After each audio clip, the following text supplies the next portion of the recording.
बाद नारेबाजी सामने आती है, अब धक्का मुक्की तक बात पहुंच गई। जो भी आरोप प्रत्यारोप है, क्या लगता है आपको, इससे बात बन जाएगी क्या?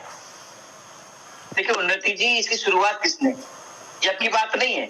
जब जब संसद का कोई भी सत्र चलता है, चाहे शीतकालीन की बात कर लो, मानसून सत्र की बात कर लीजिए, बजट की बात कर लीजिए, कभी भी कोई सत्र चलता है तो विपक्ष अपना जो अड़ंगा डालता है।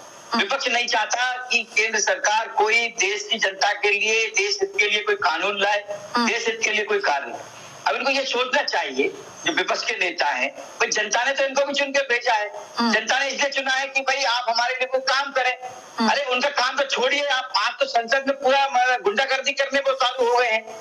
कुछ दिन पहले कह रहे थे राहुल गांधी जी, आपने याद होगा शायद आपको, कि तपस्या में गर्मी होती है। मुझे ऐसा लगता है राहुल गांधी जी जो तपस्या करते हैं उसकी गर्मी शायद कल देखने को मिली है, कल परसों में संसद में। वही गर्मी है जो गुंडागर्दी जो दिखा रहे हैं राहुल गांधी जी, शायद ही तपस्या करके आते हैं कहीं बाहर बैंकॉक थाईलैंड में, उसकी गर्मी यहाँ दिखा रहे थे संसद में। ये सबको स्पष्ट हो चुका है। देखिए एक बात बताइए, ये धक्का मुक्की करने का असर क्या होता है क्या? भाई एक बड़े जिम्मेदारी वाला पद होता है, एक संवैधानिक पद पे हो आप राहुल गांधी जी, आप एक दूसरे सत्ता पक्ष के सांसद को आप जो है धक्का मार रहे हो, ये अच्छी बात है। अरे भाई गुंडागर्दी करनी है तो भाई कहीं और करिए आप।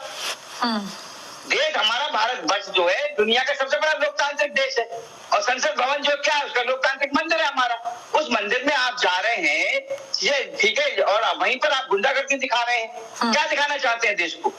नई बात देखिए, बात कहाँ शुरू हुई थी, बाबा साहब की बात कर रहे थे, ये बाबा साहब से बात शुरू हुई थी कि बाबा साहब के लिए ऐसा कह दिया अमित शाह जी ने, अपमान किया है। अरे मेरे भाई एक बात बताइए, कांग्रेस ने तो हमेशा बाबा साहब का अपमान किया है।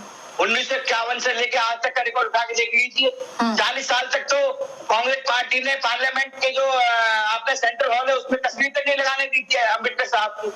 इससे बड़ा अपमान क्या हो सकता है भाई? आपने दलितों का हक मारा, आपने एएमयू में, जामिया में दलितों का आरक्षण खत्म कर दिया कांग्रेस पार्टी ने। कैसे आप दलितों के मसीहा बन रहे हैं भाई? क्या दिखाना चाह रहे हैं देश की जनता को? देश की जनता आपके कहने में नहीं आने वाली, वो सब समझ रही है किस तरह से आप जो है दलितों के मसीहा बनने की कोशिश कर रहे हैं, और किस तरह से आपने दलितों का हक मारने का काम किया था देश में।